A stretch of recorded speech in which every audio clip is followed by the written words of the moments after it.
1994. That was the third largest bomb to this day. It was like the Oklahoma McVeigh. It was the trades towers, in New York. And this was the third largest bomb detonated in the United States to this day. And we didn't know about bombs. I could barely put the battery in my pager. I didn't put. All I did with motorcycles, I put the gas in. How did that go down? How did the bomb go? Did the bomb? What happened? What was the story with that? So they put 100 pounds of C4 in a car, shaped it and everything like that. Drove it up. Our clubhouse was in a crazy. It was called Grand Avenue. And it was a very busy street, and it was about 5 o'clock, in a weekday afternoon. It was a Tuesday, Wednesday, or something like that, middle of the week. Traffic going by and everything, and they built the bomb in the trunk of this car. And one of their members, who got RICO'd and went to prison. It's all this is all gangland stuff, and every knowledgeable. He drove the car. And blocked the front door of the clubhouse because they thought people were in the clubhouse because there was some cars out in front. There was a member from Minnesota with his girl visiting, but they were sightseeing at the time. And that thing, he got out of the car picked him up, you can see from the cameras, and he barely got out of view of the cameras, block or so away, and that thing detonated. And by the grace of God, 2 minutes before that, a city bus went by filled with people, Holy CTA shit. bus. You see a cop car goes by real slow, and the cop looks at the door, and he goes, that's probably the Angels. We were in that neighborhood. The henchmen been there since the 60s. That's probably the Angels moving something. I mean, if he would have stopped and got out, nobody would have lived through this. So that bomb goes off, it blasts down, and it blew a 5, 6, 7 foot hole in the ground. They found the VIN number a mile away, right? When the ATF gets in there and does their investigation. Hits the front door, big steel front door, blows it out of the back of the building, through it, a big building, old Chicago building, 3 levels.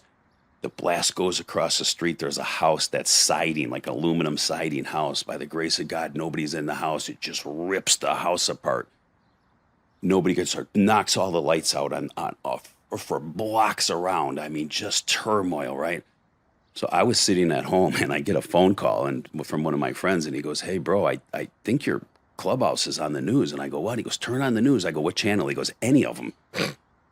And I turn on the news, and I look, and I'm just seeing the city, the block, but with no lights, the car pieces, infernos on the streets. And I think we seen it in the sizzle reel of that, where the guy was out there from the news and stuff like that.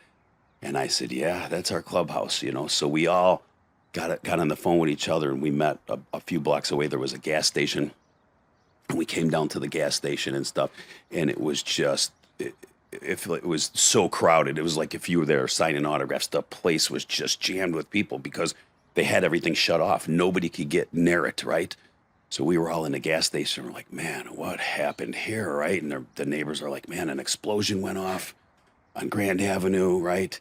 And we're like, okay. So as I'm standing there talking to the fellas, I hear my name get called. "Hey, Mel," and I look around, and it's a couple ATF guys, a couple guys that I already knew who they were. And they said, "Hey, man, come here. We want to talk to you." I said, "Okay." They go, "What's going on here?" I go, "I have no idea, man. I just seen it on the news, They said, "Well, who you thinking?" I go, I don't have no idea. Your guess is as good as mine, right?" You knew exactly who it was. I kind of figured it was them. You wanted to handle it yourself. We didn't have anybody that could do that at that capacity that we knew besides them guys.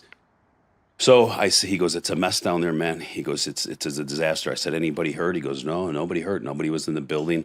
I find out later from Lou and the ATF guys, with a blast like that, if anybody was in that building, it would have just ripped their eardrums out. They would have been bleeding internally just from the concussion, right? Not the blast, the concussion and stuff like that. And I said, "Okay, cool." I said, "Can I see the place?"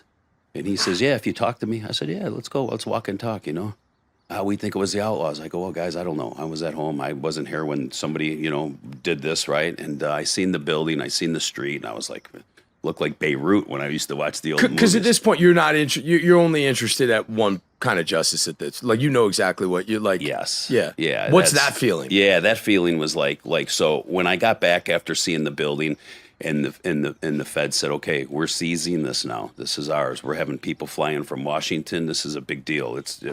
We'll let you know what's going to happen, but we're taking over this property, right? And I said, okay, we're out there, and we had guys. It was our job as members to make sure we were watching the building too, because they cleared the street up. Grand Avenue opened, and we had guys that had to sit out there in shifts, 10-hour shifts and stuff to make sure, because there was gaping holes in this building.